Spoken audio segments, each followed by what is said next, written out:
Sungguh telah kafirlah orang yang mengatakan sesungguhnya Allah adalah Al-Masih. Surat Al-Maidah ayat 72. Nah ini kan Kristen Pak. Masa Allah itu Yesus? Sekarang saya tanya, di mana ada doktrin gereja sepanjang abad yang mengatakan Allah itu adalah Yesus? Tidak ada. Yang ada Yesus adalah Allah. Dibalik tapi maknanya beda.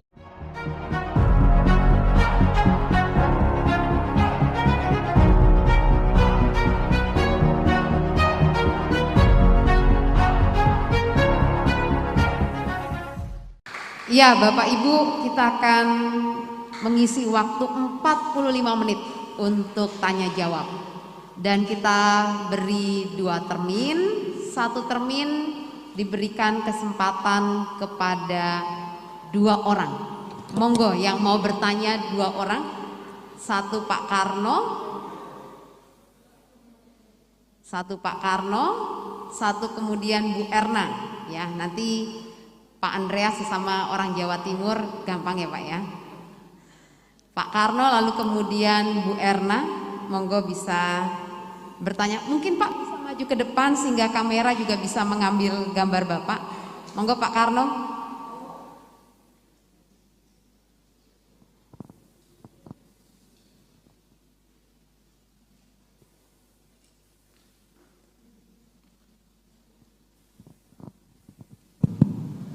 Shalom Bapak Ibu sekalian, selamat malam. Bapak Dr. Bambang, selamat malam. Pada kesempatan ini terima kasih Bapak, kami mendapat kesempatan untuk bertanya sesuatu kepada Bapak. Jadi ada pendapat begini Bapak, bahwa kalau melihat dari sejarah turunnya kitab suci ya Pak ya, terutama untuk di kita itu kan ada perjanjian lama dan perjanjian baru. Kalau di perjanjian lama itu tidak hanya menyebut Tuhan pencipta langit dan bumi, tapi lebih luas lagi pencipta alam semesta seperti itu. Dan kemudian kalau kita melihat kitab suci berikutnya yang lebih muda dari kita itu mengamini Tuhan-Tuhan di dalam perjanjian lama, seperti itu cerita tentang Ibrahim, Abraham seperti itu Bapak. Kemudian cerita Musa, kemudian Yusuf dan Salomo ya. Nah sebetulnya perselisihan tentang Tuhan itu sudah tidak ada sebetulnya kalau memahami seperti itu. Tetapi akhir-akhir ini banyak orang yang mengkafirkan begitu, istilah kafir ya Bapak ya, karena merasa Tuhan yang kita sembah itu tidak seperti Tuhan mereka seperti itu. Oleh karena itu, kapan muncul istilah kafir tersebut ya? Dan saya pernah mendengar di Yahudi sendiri katanya juga ada istilah kafir tersebut Pak. Jadi itu yang kami ingin penjelasan Bapak, karena kami tidak berani menjawab seperti karena dasarnya kurang kuat. Makasih Bapak. Matur nuwun. Terima kasih Pak Karno. Matur nuwun.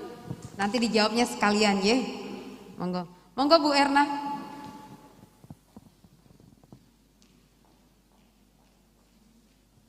Terima kasih atas waktunya Pak Bambang Nursena yang dikasih Tuhan. Ada 2 pertanyaan dari saya. Yang pertama, siapakah di zaman ini yang bertindak sebagai antikris? Yang tidak percaya tentang Yesus itu di zaman sekarang ini, siapa yang dianggap sebagai antikris? Apakah yang tidak sesuai dengan iman kita atau bagaimana? Yang pertama. Yang kedua, di Islam itu ada Nabi Isa. Samakah Nabi Isa di Islam itu dengan Tuhan Yesus? Matur nuwun Pak. Terima kasih Bu Erna. Ada 2 Pak, berarti tadi Pak Karno menanyakan sejak kapan sih ada istilah kafir, mengkafirkan, lalu kemudian tadi juga Bu Erna itu siapa sekarang yang disebut antikristus, dan samakah Isa dalam Al-Quran dengan Yesus yang kita sembah? Monggo Pak. Ya, terima kasih. Sebetulnya kalau ngomong kata kafir itu kan penerapannya dan asal-usul katanya. Kalau asal-usul katanya sebenarnya kata kafir itu beragam ya kalau dari segi etimologi. Tadi saya sudah membaca dalam teks 1 Yohanes pasal 2 ayat 22. Dalam bahasa Aramaik, bahasa Syriak itu berbunyi manu dagala ila eina dekapar de Yesua lahua masiha. Siapakah pendusta itu? Siapakah Dajjal itu? Yaitu orang-orang yang mengkafiri Yesus sebagai Al-Masih. Kata kafar ini dalam bahasa Aramaik. Ini dekafar de Yesua, yang kafir terhadap Yesus sebagai Kristus. Hanahu, dialah Masiha Dagala Al-Masih Dajjal. Dalam Alkitab terjemahan bahasa Arab, hada huwa al-Masihud Dajjal. Jadi kafir itu tergantung apa ya? Setiap agama itu kan ya beriman sekaligus kafir. Ya kita ini sama-sama kafir sebetulnya. Kalau saya ditanya sama teman-teman yang suka takfiri itu, mengkafirkan orang lain, saya bilang sampean dengan saya itu sama-sama beriman, sama-sama kafir. Lah kok bisa Pak? Sampean percaya apa enggak dengan Yesus itu putra Allah? Enggak percaya, ya itu kafir. Mana menyangkal? Kafir itu kan sebetulnya menutup, menyangkal, ya artinya itu ya. Menutup, menolak, menyangkal itu kafir. Bahasa Aram dan bahasa Arabnya sama. Ya, kafara yakfuru kufran dalam bahasa Arab itu. Makanya orang yang menyangkal itu macam-macam. Menyangkal nikmat Allah itu juga kafir. Kafir bin nikmah, mengkafiri, menutup nikmat Allah. Tapi ada kafir yang dalam pengertian tidak percaya dengan Tuhan. Itu kafir secara umum, orang ateis itu ya. Tapi kafir, tapi yang disangkal adalah sebagian dari agama itu. Contohnya orang Islam percaya Allah dan Nabi Muhammad. Tapi orang Kristen percaya Allah tapi tidak percaya sama Nabi Muhammad. Orang Islam percaya Allah, percaya Yesus tapi sebagai Isa Al-Masih yang bukan Tuhan. Jadi masing-masing kafir. Jadi kita salaman aja masing-masing. Sama-sama kafir, sama-sama kafir. Iya toh? Hanya bedanya itu gini loh. Kalau orang Muslim menganggap konsep-konsep tertentu dalam agama non-Islam disebut kafir, tidak masalah. Asalkan jangan dibawa ke ranah publik. Kalau di ruang privat boleh. Apa enggak kita ngerasani orang lain? Ing salumaing bumi sakuping langit iki ora ana wanudya kang sulistya kejaba saka bojoku. Di dunia ini tidak ada orang cantik selain istri saya. Karena saya ngomong di rumah saya, boleh enggak? Ya boleh lah. Tapi ketika kemudian saya keluar jalan woro-woro, your attention please. Sopo sing ra ngakoni bojoku paling ngayu tak bacok sampean, lah ndak boleh. Ruang privat ya ruang privat. Maka orang Muslim selama ini kan dialog gitu ya. Ada dialog karya. Dialog karya itu ya sudahlah, kita saling berjalan di tempat masing-masing tanpa saling mengganggu. Itu dialog pada tingkat yang paling sederhana. Jadi ini jalannya rusak Pak, gimana ya kita patungan supaya jalannya menjadi baik, ya sudah. Itu dialog karya. Lalu ada dialog berikutnya namanya dialog iman, dialog of faith. Dialog iman itu dialog yang muncul dari kejujuran, tapi belum tentu ahli. Ada seorang bapak, anaknya menjadi orang Katolik, lalu ditanya, kamu kenapa kok jadi Katolik? Ya karena cocok aja Pak, saya lebih cocok Katolik katanya. Itu ditanya, salah itu, karena orang Katolik itu percaya nanti kalau pada akhir zaman semua orang itu diubah jadi perempuan katanya. Hanya Tuhan yang laki-laki. Siapa yang bilang gitu? Dulu teman saya. Waktu dulu saya masih dinas ngomong begitu. Misalnya gitu. Ini kan jujur. Tapi dapat informasi keliru. Rupanya si bapak ini dapat informasi dari temannya, teman polisi. Sama-sama awam agama. Jadi dia mendengar. Itu di kitab Wahyu itu ada apa gereja sebagai pengantin perempuan. Kristus adalah pengantin laki-laki.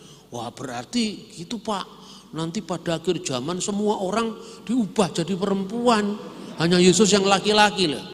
Ini kan salah toh. Tapi kan jujur, ini namanya dialog iman. Jadi dialog iman itu muncul karena apa? Ya karena kebutuhan untuk komunikasi. Seorang terlibat kesulitan yang sangat sulit. Lalu dia nanya-nanya, kalau kamu orang Kristen gimana sih kalau dalam keadaan sulit? Ya berdoa. Doanya gimana? Begini. Kalau Islam bagaimana? Saya sembahyang tahajud misalnya. Itu dialog iman. Yang terakhir baru dialog teologis. Nah, dialog teologis itu dasarnya atas memang belajar karena kepakaran masing-masing. Ini ya. Tetapi ketika orang di dalam tahap dialog iman atau dialog karya bahkan itu tidak pernah menyangkut agama. Ya sudahlah, kamu ke gereja, kami beriman, berdoa menjadi Kristen ya ketika kami di gereja. Kamu menjadi Islam, baca Qurannya ketika kamu di masjid. Selebihnya kita ini warga masyarakat yang tidak boleh saling mengintervensi, sesama biskota dilarang saling mendahului. Itu yang pertama. Tapi kalau dialog seperti ini saja tahapnya, itu kita ini seperti api dalam sekam. Jadi mula-mula kita ini baik, begitu ada provokator masuk, lah kamu itu mau berkawan sama orang yang Tuhannya 3, Tuhan kok disalib gitu kan? Akhirnya pelan berubah, meletuslah kasus Ambon, kasus Poso itu kan karena apa? Dialog hanya pada tingkat dialog karya, termasuk Pela Gandong itu dialog karya. Karena apa? Orang yang terikat dengan hubungan Pela, dengan marga tertentu, kalau dia bangun masjid kita yang bangun. Begitu juga kalau yang Kristen terikat Pela dengan hubungan marga Islam, kalau kita bangun gereja mereka yang bangun. Tapi bisa tembus loh ketika dihadapi invisible hand, tangan-tangan yang tidak kelihatan atau setan gundul itu kan bisa kacau itu. Tapi di Jawa enggak bisa. Kenapa di Jawa enggak bisa? Hubungan kekeluargaan ini sudah pada tingkat bukan sekedar saling ada tapi tidak saling mengganggu, tapi saling ada dan saling berbagi. Kalau dialog sudah dalam kondisi itu, orang akan membuka diri misalnya. Memang ada dalam Al-Quran itu semacam kutukan terhadap bukan beneran terhadap keyakinan Kristen. Kafir jelas itu. Pertama misalnya, laqad kafaral ladzina qalu innallaha huwal masih. Sungguh telah kafirlah orang yang mengatakan sesungguhnya Allah adalah Al-Masih. Surat Al-Maidah ayat 72. Nah, ini kan Kristen, Pak. Masa Allah itu Yesus? Sekarang saya tanya, di mana ada doktrin gereja sepanjang abad yang mengatakan Allah itu adalah Yesus? Tidak ada. Yang ada Yesus adalah Allah. Dibalik tapi maknanya beda ini. Karena kalau kita mengatakan Allah itu adalah Yesus, itu yang disebut patripasionisme. Jadi kalau Yesus menderita, Allah bisa menderita, masa Allah disalib? Tapi kalau Yesus adalah Allah, Yesus punya kodrat ganda, dwikodrat, sepenuhnya Allah, sepenuhnya manusia. Yang disalib itu dalam keadaannya sebagai manusia. Allah tidak bisa disalib, kan begitu kan? Karena ada kegandaan tadi, sepenuhnya Allah dan sepenuhnya manusia. Beda dengan Allah adalah Yesus, itu mujasimah Kristen itu. Nah berarti nggak cocok dong ayat ini untuk Kristen. Nah, berikut lagi yang paling terkenal, Tritunggal Maha Kudus, yang seolah-olah dikafirkan gara-gara ada ayat wala tahulu salasa. Jangan kamu mengatakan Allah itu 3. Surat Al-Maidah ayat 171. Atau laqad kafaral ladzina qalu innallaha salisu salasa. Sungguh telah kafir orang yang berkata bahwa sesungguhnya Allah adalah ketiga dari yang 3. Apakah ini Tritunggal? Bukanlah. Tidak ada orang berdoa demi nama Bapa dan Ibu dan Anak, mana ada. Orang berdoa juga demi nama Bapa dan Putra dan Roh Kudus. Amin. Kalau di gereja-gereja Ritus Timur, Bismil Ab walibni warahil kudus al ilahu wakid, amin. Demi nama Bapa, Putra dan Roh Kudus, yaitu Allah yang esa. Apa ada Bunda Maria masuk Trinitas? Tidak ada.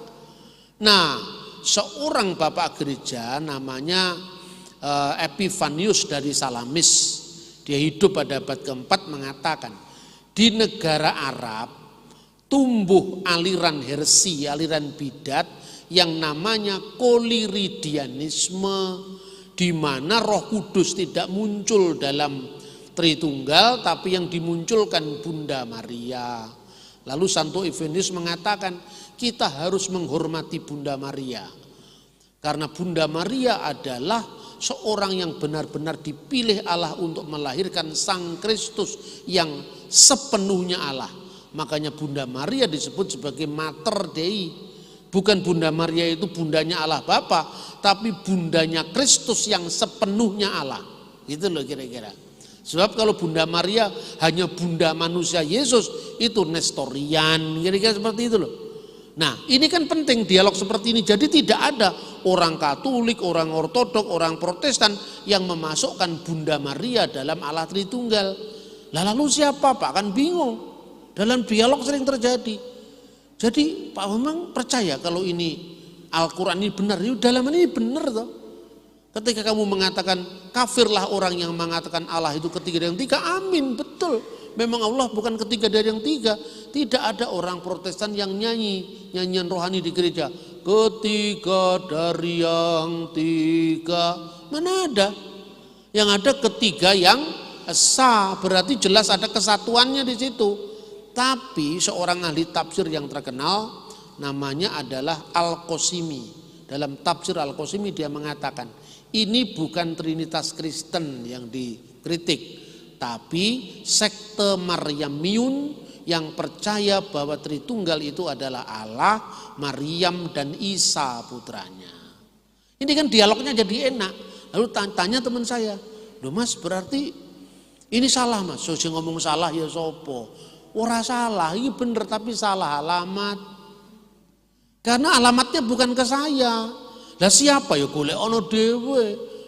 Ya toh, mari kita lacak dalam sejarah itu sekte koliridianisme tadi. Nah, kemudian apakah Isa dan Yesus itu sama? Begini. Secara bahasa sama, secara bahasa. Karena kata Isa itu hasil fonetik koresponden dari kata Yesua.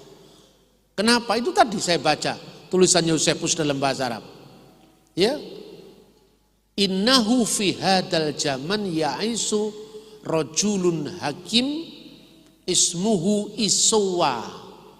Jadi dari bahasa Ibrani Yesua, huruf yudnya itu berubah menjadi huruf alef atau ain. Itu sering terjadi. Contohnya dalam bahasa Ibrani orang menyebut misalnya Sefer Yesayahu, kitab Yesaya.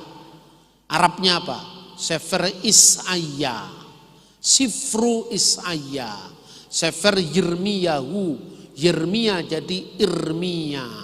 Yerusalem, Shalom Yerusalem menjadi Ursalim. Alhasil maka Yesua menjadi Iswa, menjadi Iso dan O panjang. Misalnya Shalom kan Shin, Lamid, Vav, Mim, Shalom menjadi A panjang bahasa Arabnya. Shalom jadi salam, Shinnya jadi sin, Shalom menjadi salam, sin, lam, alif, mim, Shalom alaikum, assalamualaikum, ya kan? Itu korespondensi bunyi, jadi merujuk kepada asal-usul yang sama, tetapi bahwa konsepnya Islam beda dengan konsepnya Kristen. Ya memang Islam bukan Kristen, Kristen bukan Islam. Jadi konsepnya memang beda, tetapi sosok yang dimaksud adalah ya Yesus dari Nazaret itu. Gitu loh kira-kira Bapak Ibu ya. Saya kira itu. Antikris itu ya pertama, antikris historis. Antikris historis kan ada setiap zaman. Antikris kecil itu misalnya ya Kerintos, Markion, Basilides, Arius, Nestorius. Itu antikris kecil. Tapi seorang antikris akan datang, itu antikris eskatologis yang akan datang pada akhir zaman. Itu puncak segala macam penyesatan. Itu yang akan datang pada akhir zaman. Siapa dia kita tunggu saja. Itu fenomenanya. Yang jelas antikristus itu menolak Yesus sebagai Sang Kristus, menyangkal setiap kali salib Yesus itu semua disangkal, seperti ajaran gnostik tadi. Terima kasih. Masih diberi kesempatan untuk termin berikutnya 2. Waduh, aku mumet jadi moderator ini. Takut saya Pak malah milih. Iya, 1, lalu kemudian oke, 1, 2 nih. Jadi Pak Aris Mumpuni dan yang di belakangnya Bu Erna sinten nggih? Oh iya. Seperti yang tadi untuk Pak Karno dan juga Bu Erna bisa tindak tengah ajeng Pak. Nanti gantian. Perkenalkan diri Pak, nanti biar tahu. Sebelumnya perkenalkan dulu, saya berasal dari kelompok pengajiannya Bambang Nursina di YouTuber. Nama saya Weda Kupita, agama saya Islam. Pertama saya sampaikan salam, kedua assalamualaikum. Saya sangat terkesan dengan Dr. Bambang Nursina dan saya selalu mengikuti.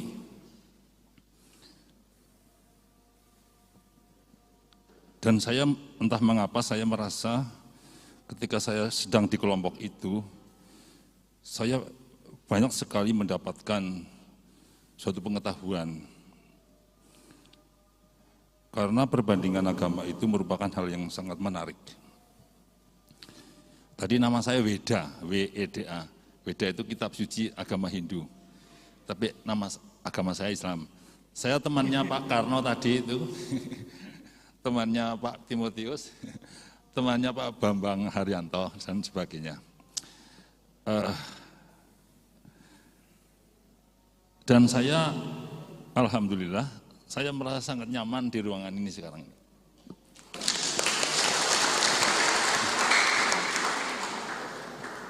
Nyun sewu Pak, saya juga bercita-cita bahwa orang Kristiani juga akan merasa nyaman ketika bersama dengan teman-teman saya gitu.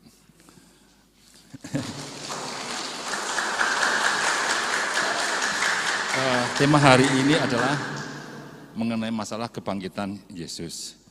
Tapi kayaknya 2 orang penanya tadi tidak bertanya tentang masalah kebangkitan gitu. Tadi kayaknya,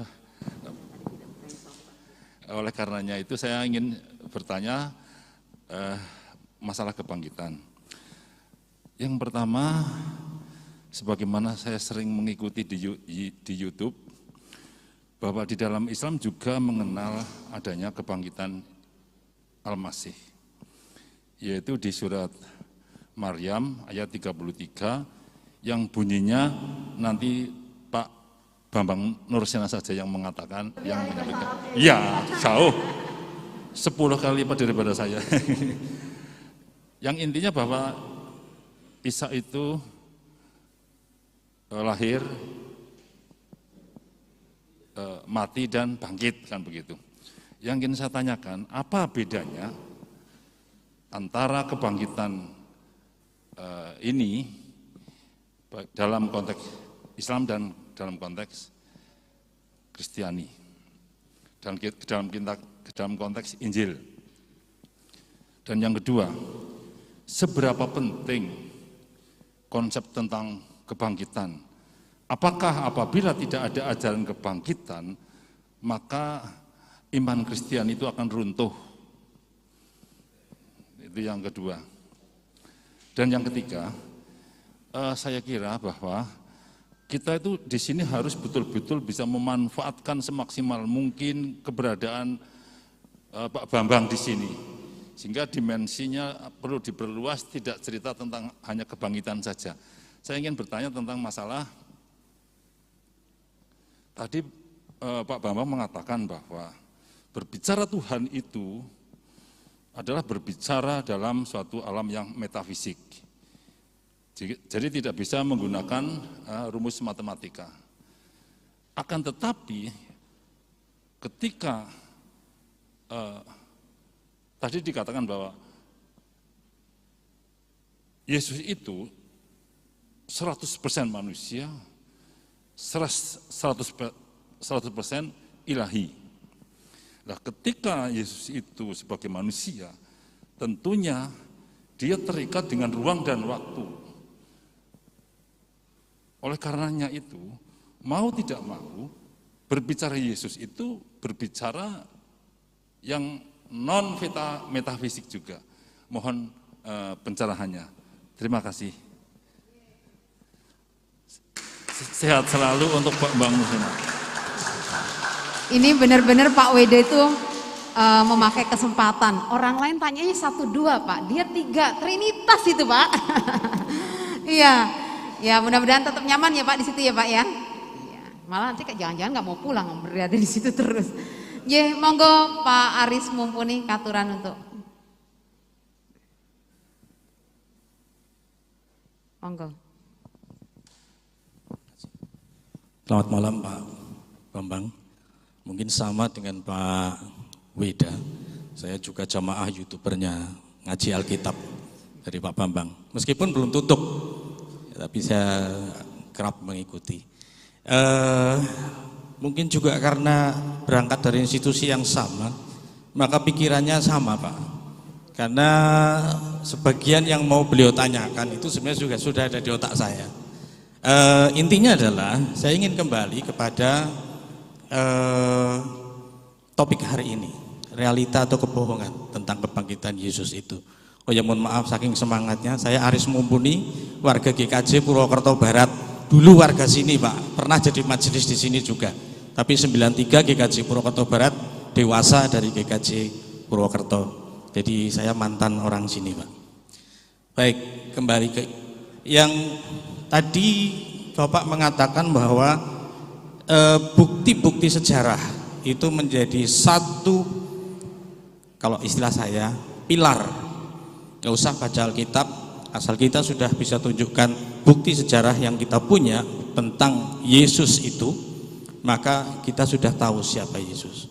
Hanya kemudian tadi Bapak mengatakan, kalau pertanyaannya adalah untuk apa Yesus mati, untuk apa Yesus bangkit, itu baru kita perlu membuka Alkitab. Nah, tentang yang Bapak sampaikan tadi, khususnya tentang kebangkitan, yang saya tangkap tadi adalah dijelaskan adalah catatan-catatan tentang fenomena, Pak. Bukan catatan tentang peristiwanya, Pak. Nah, pertanyaan saya adalah, apakah ini cukup kuat, Pak, untuk membuktikan iman Kristen itu tidak salah? Karena kita menyadari bahwa inti iman Kristen itu adalah mulai dari kelahiran, sengsara, kebangkitan, dan turunnya Roh Kudus, dan seterusnya yang kita pahami dalam kehidupan kita sehari-hari. Nah, pertanyaan saya tadi adalah, apakah bukti yang berupa catatan fenomena ini cukup kuat, atau kita sebagai orang Kristen dituntun untuk yakinlah sampai tahap ini biarlah Alkitab yang bicara, ini fenomena ini hanya pelengkap, seperti itu. Saya kira itu pertanyaan saya. Terima kasih sekali, mohon maaf bila kurang berkenan. Terima kasih. Demikian Pak Bambang, kita jawab 2 pertanyaan ini dari Pak Weda tentang kebangkitan versi Al-Quran dan versi Kristen. Lalu berapa pentingnya atau seperti apakah pentingnya kebangkitan bagi orang Kristen dan juga Yesus yang metafisika itu dijawab dulu Pak. Soalnya 3 ini Pak, nanti baru kita masuk ke pertanyaan Pak Aris.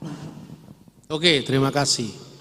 Jadi memang dalam Islam maupun dalam Kristen percaya dengan konsep kebangkitan. Tapi gini ya, surat Maryam 33 itu kan multi tafsir juga. Tafsirannya Pak Quraisy Shihab beda dengan tafsiran ulama lain. Maka ketika rame-ramenya tentang boleh enggak mengucapkan selamat Natal, Pak Quraisy Shihab berada dalam posisi yang membolehkan. Karena apa? Itu kan sebuah sopan santun lintas agama. Kalau Islam katanya Pak Kures itu dalam posisi sedikit-sedikit kita mengatakan jangan.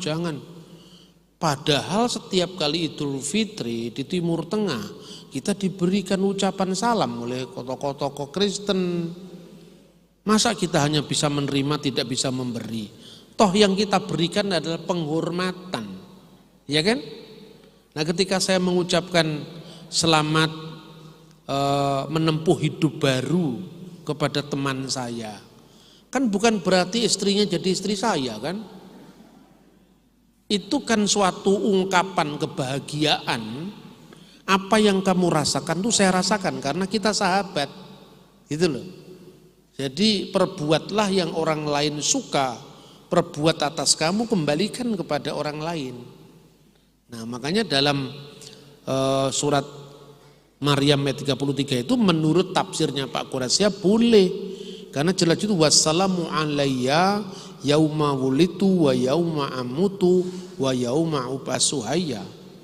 Sejahteralah saya, selamatlah saya ketika saya lahir. Berarti kan sama dengan selamat Natal katanya. Ya kan? Kemudian pada saat saya wafat dan pada saat saya dibangkitkan hidup kembali. Tetapi teks ini tidak bisa dianggap sebagai kebangkitan Yesus menurut ulama lain. Karena apa? Karena dalam surat Maryam ayat 15 ungkapan yang sama diterapkan pada Nabi Yahya. Selamatlah dia ketika dia dilahirkan, ketika dia mati, dan ketika dia hidup, dibangkitkan hidup kembali. Maka ulama-ulama ini menafsirkan bahwa yang dimaksud kebangkitan ini kebangkitan pada akhir zaman nanti. Belum terjadi. Nah kalau dalam Kristen, kebangkitan Kristus itu yang sulung dari segala yang telah dibangkitkan itu sudah terjadi. Itu bedanya seperti itu. Nah kedua, seberapa pentinglah kebangkitan itu seperti yang dikatakan Rasul Paulus. Kalau Kristus tidak dibangkitkan, sia-sialah pewartaan kami dan sia-sialah iman kamu. Karena sumber dari iman Kristen itu adalah Kristus yang dibangkitkan dari antara orang mati. Fenomena ini yang dicatat oleh Yosefus. Yosefus itu mau menjawab pertanyaan. Ini gurunya sudah mati. Tokoh yang sangat fenomenal di abad pertama itu. Kalau enggak itu enggak mungkin dicatat dalam buku sejarah umum kan. Kenapa? Karena dia punya signifikasi politik. Yesus itu dalam gerakan Yesus ya sekalipun itu bukan gerakan politik, tapi berdampak besar pada dunia politik saat itu. Seperti yang dinubuatkan oleh Simeon, anak ini akan ditentukan untuk menjatuhkan dan menjatuh bangunkan Israel. Itu terbukti. Nah kemudian Yosefus mencatat bahwa kenapa orang yang disebut Kristen, kelompok ini masih ada. Padahal gurunya sudah mati. Lalu dia mengatakan karena kuasa kebangkitan Yesus dari antara orang mati yang membuat mereka bangkit kembali. Tidak terpuruk, tidak musnah, tapi imannya tetap karena kebangkitan Yesus tadi. Dan itu juga disampaikan oleh Takitus. Takitus mengatakan bahwa ada kebiasaan orang Kristen berkumpul saat fajar. Dan mereka menaikkan himne kepada Kristus seperti kuasi Deo, seperti orang-orang kita, orang-orang Romawi pagan itu menyembah dewa. Tulisan-tulisan ini menyebar di banyak tulisan kuno, sekalipun itu tidak eksplisit ya, karena dalam catatan sejarah dunia, Yesus itu catatan pinggir sejarah. Kenapa catatan pinggir sejarah? Ya, karena dia bukan kaisar. Karena dia bukan senator Roma yang terkenal, karena dia bukan wali negeri, dia orang biasa dalam wujud kedatangannya sebagai manusia, tapi telah menciptakan sebuah peristiwa sejarah yang sangat besar sehingga dicatat oleh Flavius Josephus, dicatat oleh Tacitus, dicatat oleh Talmud, dicatat oleh Mara ben Serapion, seorang filosof Stoa yang tinggal di Antioquia saat itu, dicatat oleh Soteunus, dicatat oleh misalnya Traktat Sanhedrin karena memiliki signifikasi yang luas sekali. Itu. Kemudian yang ketiga, ketika bicara Yesus sebagai manusia, tentu ini ruang dan waktu betul. Tapi ketika Tritunggal bicara tentang bukan ruang dan waktu, tidak merujuk pada kemanusiaan Yesus. Dia merujuk kepada Kristus yang praeksisten sebagai sabda kekal Sang Bapa. Makanya dalam pemahaman gereja itu ada dua aspek. Aspek yang pertama, kemanusiaan Kristus yang kelihatan terikat oleh ruang dan waktu. Dan yang kedua, firman Allah, logos ilahi yang kekal yang tidak terikat oleh ruang dan waktu. Nah, sekalipun dikatakan sepenuhnya Allah itu tidak merujuk pada kemanusiaan yang dilahirkan, tidak merujuk kepada tubuhnya yang disalibkan, tapi merujuk kepada Sang Firman yang kekal, yang praeksisten, yang selalu ada bersama Allah dari kekal sampai kekal. Jadi itu yang disebut Trinitas yang bersifat ontologis. Dan itu tidak berubah. Tetapi orang mengaburkan dengan Tritunggal dalam makna ekonomis. Ketika Firman menjadi manusia, Tritunggal tampak dalam karya Allah. Misalnya ketika Yesus dibaptis di Sungai Yordan, ya kan? Roh Kudus dalam bentuk burung merpati dan suara Allah di surga berkata, engkaulah putraku, pada hari ini aku berkenan, kan begitu. Jadi artinya apa? Yang tampak dibaptis itu kan bukan firman Allah yang kekal. Yang tampak dibaptis itu adalah kemanusiaan Yesus dalam ruang dan waktu. Yang tampak di atas Yesus burung merpati itu kan bukan Roh Kudus, tapi fenomena kehadiran Roh Kudus yang disebut teofani. Teofani itu Allah hadir lewat alam semesta. Bukan Roh Kudus. Kalau Roh Kudus sama dengan burung merpati, kan ada Roh Kudus goreng. Jadi bedakan antara fenomena yang tampak dengan yang tidak tampak. Makanya misalnya dalam rumusan Tritunggal itu, una substantia tres personae. Satu substansi dalam tiga persona. Persona di sini bukan berarti persona manusia. Bahasa teologis itu rusak ketika Sigmund Freud menemukan teori psikoanalisa, di mana satu pribadi hanya bisa satu substansi hanya bisa dimiliki satu pribadi. Dan Tritunggal tidak seperti itu. Tritunggal itu kalau dikatakan persona dalam bahasa Latin atau hipostasis dalam bahasa Yunani, itu maknanya pusat kesadaran yang berbeda dengan pusat kesadaran ilahi yang lain, tapi dalam satu wujud. Seperti manusia gitu. Ada tubuhnya, cuman kalau bedanya Allah itu eksistensi yang tidak bertubuh karena dia tidak terikat oleh ruang dan waktu. Tapi keberadaannya manusia, dalam diri manusia yang keberadaannya tubuh itu ada jiwa, ada roh. Jiwa itu maksudnya jiwa berpikir, pikiran, dan ada roh. Orang tidak perlu bertanya kepada saya, Pak Bambang yang nulis buku Religi dan Religiositas Bung Karno. Betul, mau konfirmasi Pak, yang nulis buku itu Bapak atau pikiran Bapak? Loh, pertanyaanmu kok membedakan saya, wong saya satu. Allah ketika menciptakan dunia bersama firman-Nya dan rohnya. Itu tersebut dalam kitab Taurat, implisit. Kemudian eksplisit baru pada zaman Yesus. Bereshit bara Elohim et hasamayim be et zaaret. Pada mulanya Elohim, Allah menciptakan langit dan bumi. Dalam Alkitab bahasa Arab diterjemahkan dengan fil badi khalaqallahu samawati wal ard. Lalu bumi itu belum berbentuk. Vihaaret hayyetah tohu wa bohu vihosek alfinitehom wiruah Elohim merakefet alfinihamayim.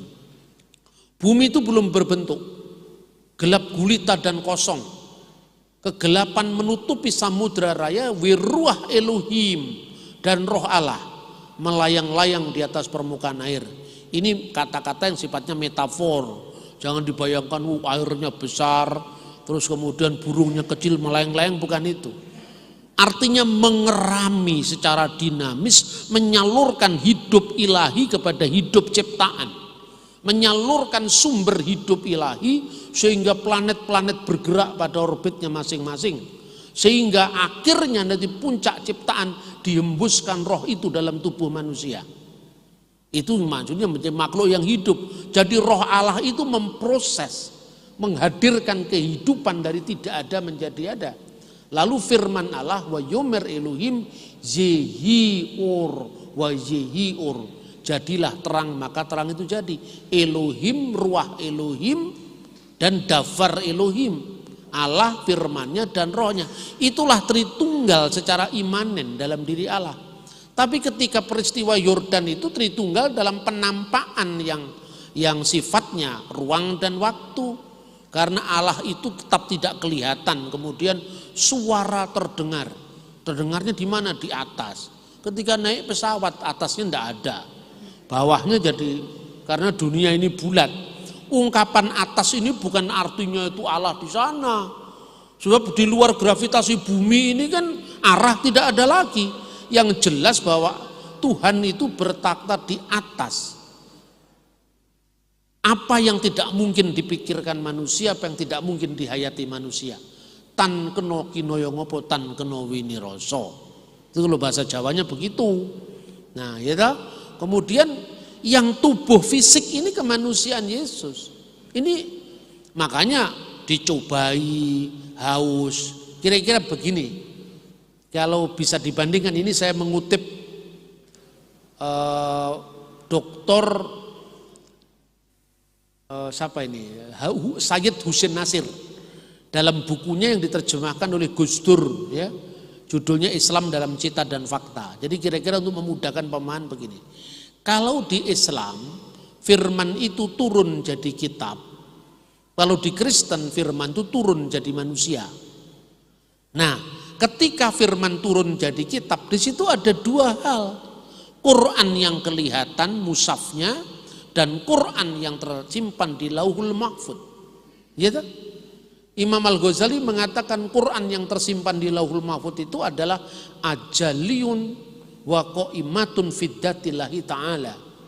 Itu katanya Imam Al-Ghazali dalam bukunya Ihya Ulumuddin.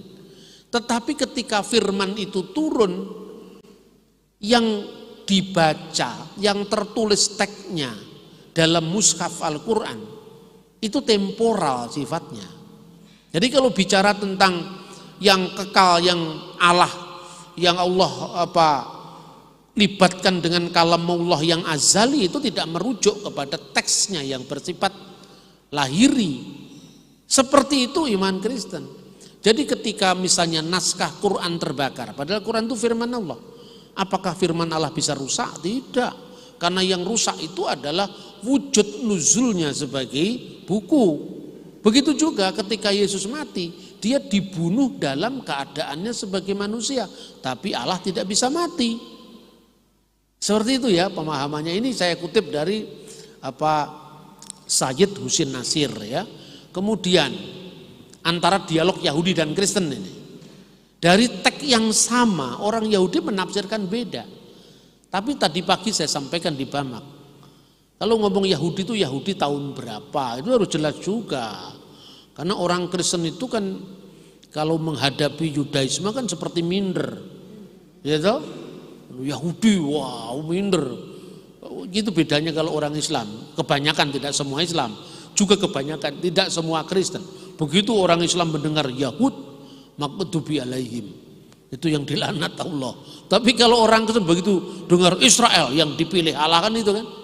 Jadi kita ini beragama juga ekstrim, tidak lihat kasuistiknya.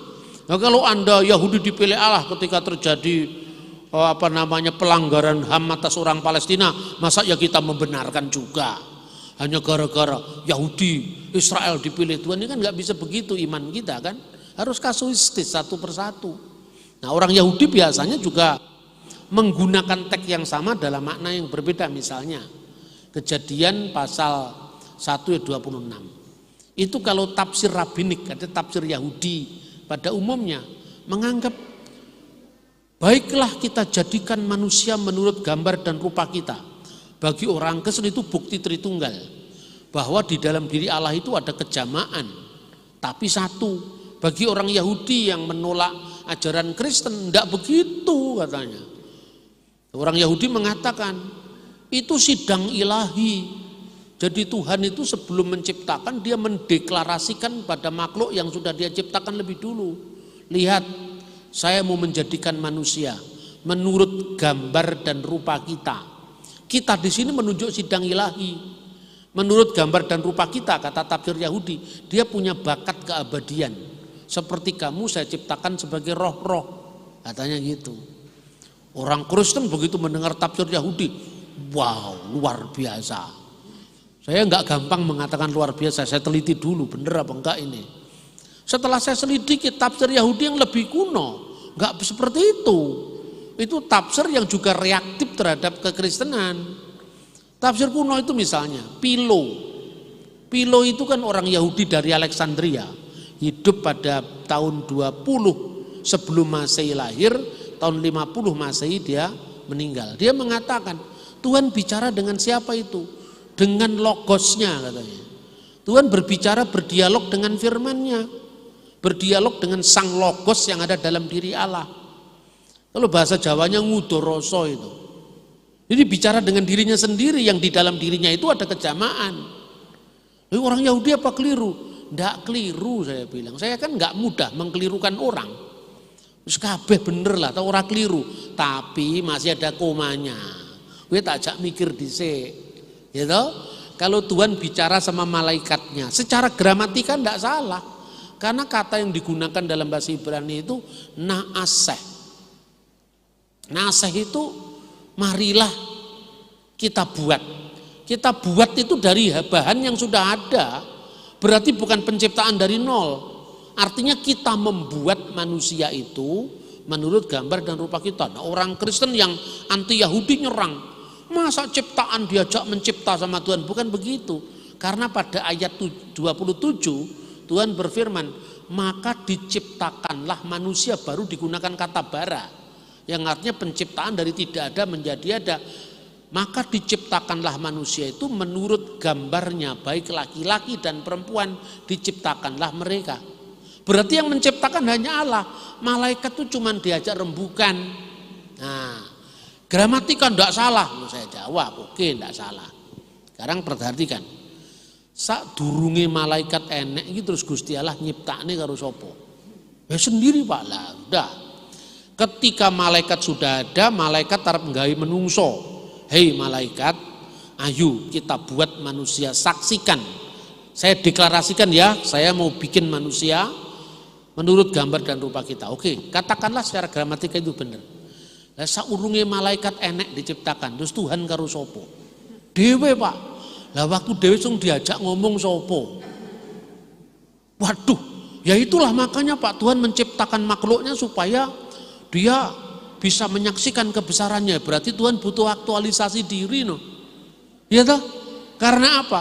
Mari kita ciptakan manusia supaya kamu bisa menyaksikan kalau saya maha kuasa. Berarti Tuhan itu butuh lem-leman, butuh pangalembono. Tuhan butuh pengakuan, itu bukan tidak cocok dengan sifat Tuhan. Tuhan dari kekal sampai kekal tidak butuh dipuji. Kalau kita puji dia tidak lebih besar, kalau kita cangkal dia juga lebih kecil. Yang kita butuhkan itu Tuhan, bukan Tuhan butuh kita. Jadi sebelum alam semesta ini diciptakan, ini saya kutip dari Santo Agustinus. Tuhan ya Tuhan, dia sendiri. Dia yang ada, yang sudah ada, yang akan datang. Tidak pernah ada waktu di mana Tuhan pernah tidak ada. Dia selalu ada. Lalu Tuhan maha kasih. Oke. Apa kasih Tuhan itu kekal? Ya kekal Pak, karena dilibatkan dengan Tuhan. Nah pertanyaannya, berarti Tuhan mengasihi siapa? Wong Tuhan itu maha kasih. Ya mengasihi alam semesta, urung enek alam semesta. Uranana itu, jagat kabeh itu uranana, tidak ada itu. Ya toh? Ya toh? Alam semesta belum diciptakan, manusia belum diciptakan sebagai puncak alam semesta. Lalu Tuhan dengan siapa? Sendiri, yang dikasihi sapa? Ya manusia belum ada. Ya mengasihi dirinya sendiri. Bener nggak? Karena nggak ada yang lain objeknya toh. Berarti ada yang mengasihi, ada yang dikasih, dan ada kasih yang dialirkan. Mau dicari di mana-mana tetap Tritunggal. Ketika kita mengatakan satu, ayo Tuhan kita satu, Tuhan itu satu.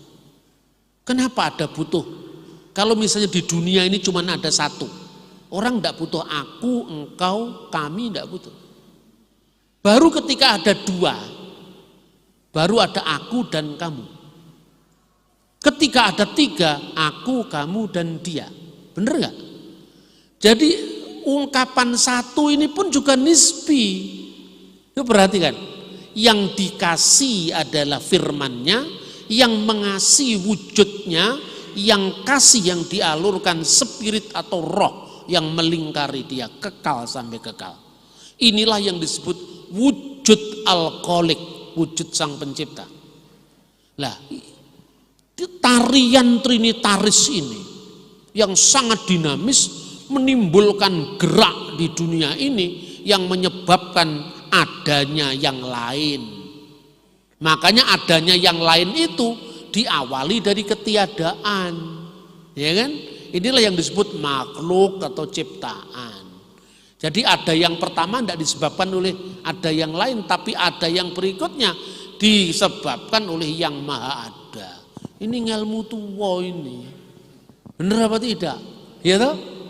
Ini kalau mau pejang begini harus lingsir wengi raiso ora ono suarane kutu-kutu walang atau goa itu kan. Kalau orang hamil pasti lahir karena sudah 9 bulan 10 hari. Itu saya kira. Ini Pak, apakah cukup dengan penjelasan fenomena tadi yang diindikakan Pak Aris? Ya, itu tentang apa kebangkitan. Di dunia ini siapa yang bisa menyaksikan kebangkitan? Ayo sekarang. Itu kan objeknya beda. Ya toh? Jadi artinya apapun penciptaan dunia itu nggak bisa kita buktikan kok. Apalagi kebangkitan orang mati. Penciptaan dunia itu kan masuknya hanya lewat logika kita yang mencoba mencapai kesempurnaan. Adanya hukum sebab akibat. Oleh Aristoteles disimpulkan, oh kalau gitu ada kausa yang tidak disebabkan oleh yang lain. Kausa prima. Coba siapa yang membuktikan penciptaan? Semua itu kan juga sifatnya fenomenal. Begitu juga tentang kebangkitan. Tapi kalau bicara tentang Yesus mati, itu kan semua orang bisa menyaksikan. Dan orang yang menyaksikan itu mencatat tentang kematian Yesus. Nah tentang kebangkitannya fenomena. Yang menyaksikan misalnya Maria Magdalena, atau Marta atau siapa, ya toh? Ketika dia menyaksikan apa yang dia saksikan pun sifatnya itu adalah pengalaman pribadi, seperti itu kan. Makanya kalau kelahiran itu bisa disaksikan wujudnya permanen karena apa? Dia bertumbuh dari bayi menjadi anak kecil, remaja, pemuda, dewasa, berkembang. Itu yang bisa ditulis, disaksikan. Tapi kalau orang bangkit, ya kematian disaksikan sekilas kemudian tidak ada lagi. Ayo cekkan sekarang, dia sudah bangkit loh. Ternyata dilihat sudah tidak ada lagi kan gitu kan? Ya toh? Jadi fenomena itu cukup. Karena apa? Tidak ada fakta yang menyangkal hal itu. Tidak ada fakta yang menyangkal itu. Keyakinan itulah yang menjadi fenomena bahwa nama itu menyelamatkan setiap orang yang berseru kepadanya, bahkan orang yang beriman kepadanya, seperti kasusnya Yahudi tadi digigit ular disembuhkan oleh Yakub. Itu fakta yang terjadi, itu kan catatan dari abad-abad awal. Itu saya kira ya. Iya, Pak Bambang. Bapak Ibu yang dikasih Tuhan Yesus, selain acara ini memang diikuti onsite Pak, juga diikuti secara live streaming lewat kanal YouTube GKJ Purwokerto. Dan memang ada pertanyaan-pertanyaan ini cukup banyak. Saya juga bersuka cita sebetulnya melihat antusiasnya sama dengan antusias yang onsite pada saat ini. Izinkan satu pertanyaan ya Pak ya, saya bacakan. Dari Profesor Endang, itu bertanya Pak. Izin bertanya Bapak Bambang, selama kematian 3 hari, apa yang dilakukan oleh Tuhan Yesus? Apakah memberitakan berita keselamatan di neraka atau hanya seperti tidur saja? Terima kasih. Itu dari Profesor Endang. Ya, itulah yang dikatakan turun ke dalam dunia orang mati. Jadi itu memproklamirkan kemenangannya. Itu tercatat dalam surat Petrus ya, seperti itu. Bagaimana membuktikannya? Ya kita turun dulu ke dunia orang mati. Belum ada yang pernah mati dan balik lagi. Ya fenomena lagi kalau ini. Fenomena lagi. Matur nuwun Pak Bambang. Bapak Ibu yang dikasih Tuhan Yesus, waktu kita sudah pas 7:30 sebagaimana waktu yang sudah ditentukan oleh panitia. Saya sebetulnya minta maaf sekali kalau Pak Bambang belum bisa memberikan kesempatan atau panitia belum bisa memberikan kesempatan bagi Bapak Ibu bertanya kepada Pak Bambang. Tapi seperti yang tadi Pak Weda bilang, mampirlah dan lihatlah di kanal YouTube-nya Pak Bambang. Mungkin Bapak Ibu bisa mendapatkan banyak pencerahan yang akan menjawab pertanyaan Bapak Ibu sekalian. Sekali lagi saya mohon maaf karena waktu jugalah yang membatasi kita. Di mana ada yang kasat mata maka dibatasi oleh ruang dan waktu. Terima kasih Pak Bambang untuk pencerahannya. Tuhan tetap memberikan kesehatan dan kekuatan. Terima kasih Bu Bambang. Kiranya apa yang disampaikan benar-benar menjadi berkat. Dan biarlah juga apa yang diberikan pada malam hari ini tidak memutus pembelajaran kita untuk iman kita. Tuhan memberkati semua. Amin. Matur nuwun. Saya kembalikan kepada Pak Tommy.